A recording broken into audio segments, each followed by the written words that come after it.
20 to 50 trade mindset. 20 to 50 trade mindset.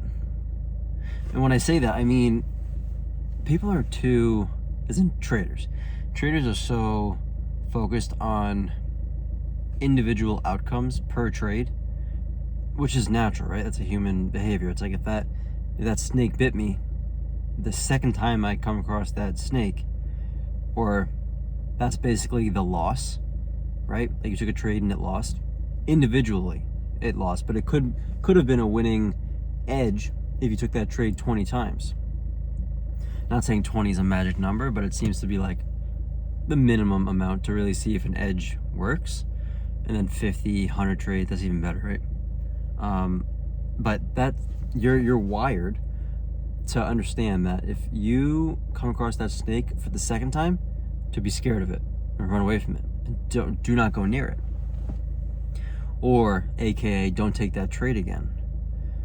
But over months and years, most likely years, you will slowly transition from an individual outcome bias to a collection of trades, data. You're going to be driven by data versus individual outcomes. And I think that's such a breakthrough once you have, like, obviously you need an edge. And another thing I want to talk about is people take the trade and it loses and they automatically think, maybe I missed something. Maybe I missed something. Maybe this isn't my edge. First of all, the problem is you don't know your edge, so you don't really have one. But even when you have one, you still have this internal reaction of maybe there was something different. And I think after years of doing it, you eventually get to a point where you can take a trade and have very minimal thoughts of, was this right? Was it wrong? They're pretty much zero. I don't want to say zero, but they're pretty much zero. And at that point, you can start to become profitable. Or maybe you've just started the phase of becoming profitable. So this is something that I've been thinking about, and I've really leaned into this 20 to 50 trade mindset, or 20 to 50 trade outcome mindset versus individual trades. Trading like a true trader, not a gambler. A gambler thinks individual trades. And the human nature is to think, I need resources, aka money, now. I don't want to lose resources, aka money. And this is why trading gets so difficult. But if you can break through the phase, or slowly, like one brick at a time, build the house or transition your thoughts into a probabilistic, is what Mark Douglas always says. I was getting into like listening to this like AI version of him, because I'm pretty sure he's dead. I think he died in like 2016, but he was just like super good into the psychology of trading, and I really leaned into it when I found this like AI version YouTube channel of it, and it really like sunk in. And I'm like visualizing trades. I'm visualizing wins and losses happening over and over, not linearly either. It could be like 3 wins, 3 losses, 2 losses, 2 wins, 1 win, 3 losses, 4 wins. I mean, it could be all over the place. You get the point. That's why you need probably a minimum of around 20 trades to really know if an edge works. You can back test, obviously, to collect data on something to see if something works. And then as you trade, you're like, oh, like what about this thing or this or this? And then you can back test that and see what your edge should be and what trades you should not take for your edge, because either the win rate is much lower or the R multiple is much lower, the risk to reward. And once you can actually get to a point where you know what your edge is and you know the reason why you're not taking other trades, because you saw those couple things that you back tested and you confirmed, then you don't have these like internal thoughts of FOMO or, you know, did I miss that? Is that my edge? You have to get to a point where you no longer question if it's your edge. You have exact data and exact rules. Not like 20 rules, just like 3 to 5 things. If this happens, I enter the trade. Right? You can think of it as like check marks, like this, okay, boom. And then this, boom.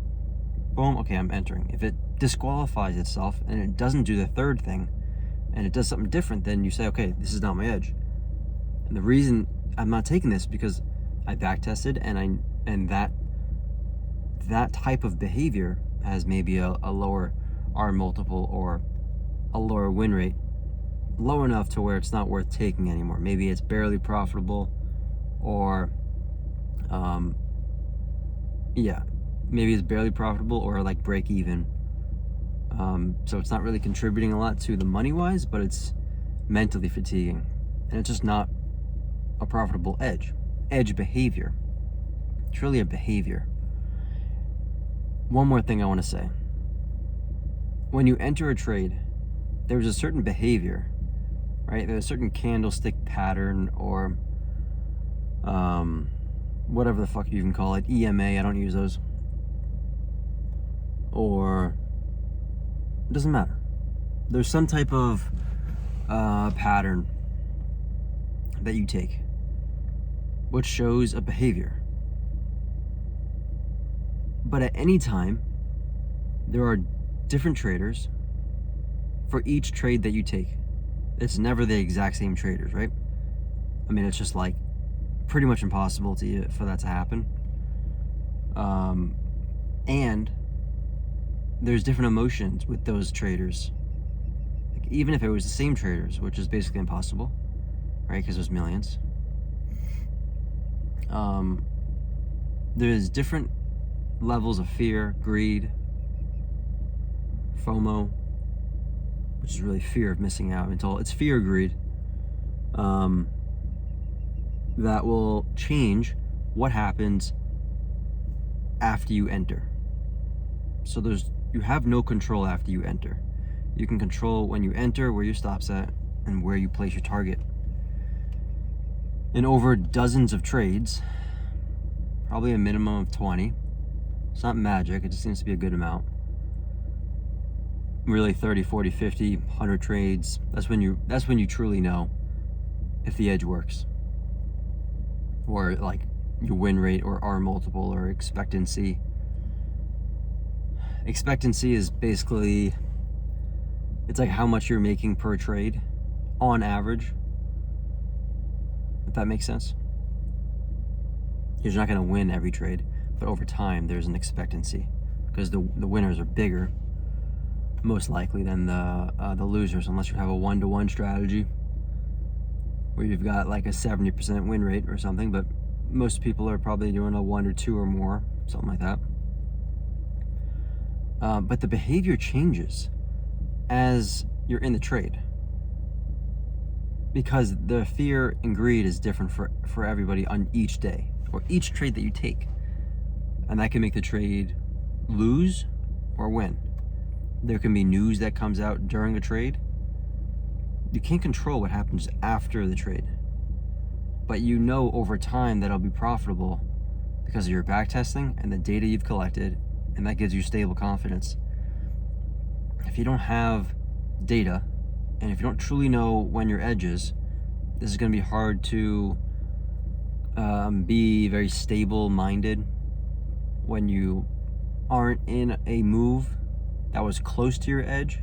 If you don't know why you didn't take that trade, then you're going to have FOMO, and it's going to mentally fatigue you.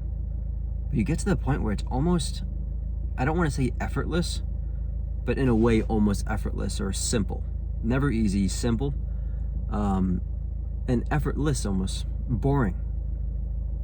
Trading's about repetitive, boring consistency. Yeah. It has nothing to do with learning once you've actually developed an edge. all the learning happens in the beginning. It's almost like an illusion.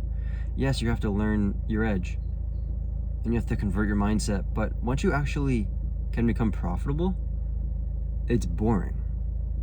And it's like there's nothing, almost like there's nothing else. It's like all I do is just take this over and over again. So it kind of messes with your psyche, because there's like not like an effort component, like physically or mentally. Really, it's kind of like I'm just waiting, and then I just click the button. Edge operator is what Mark Douglas used to say. I really like this like AI YouTube channel. I think it's called Mark Douglas Wisdom or something. And I'm pretty sure it's AI. Obviously, he's not alive, so but I don't know if it's taking recordings or something, but I think it's AI. It's really good either way. So if you are struggling with the idea of believing in probability over time, you check out those videos, and it's really good. So yeah, I just really leaned into a collection of trades, and I truly believe it. It's not even like I'm fighting internal thoughts. It's like I can write down all my trades, right? And I'm like, okay, like let's say the last like 4 or 5 lost. I can see the bigger picture, and I understand the casino analogy, where the trader doesn't get the casino owner doesn't get worried that he lost 2 nights in a row, or a couple people hit big jackpots or whatever slot machine. He understands that he has an edge that is profitable in the long term.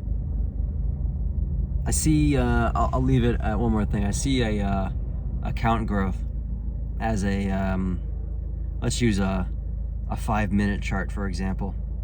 It's not exactly like this, but I guess you could kind of see it as like each candle is a trade or two, and like maybe it goes up, and then maybe the next one pulls back and hits the low of that candle, and maybe it goes a little lower, but then the next one pushes up further.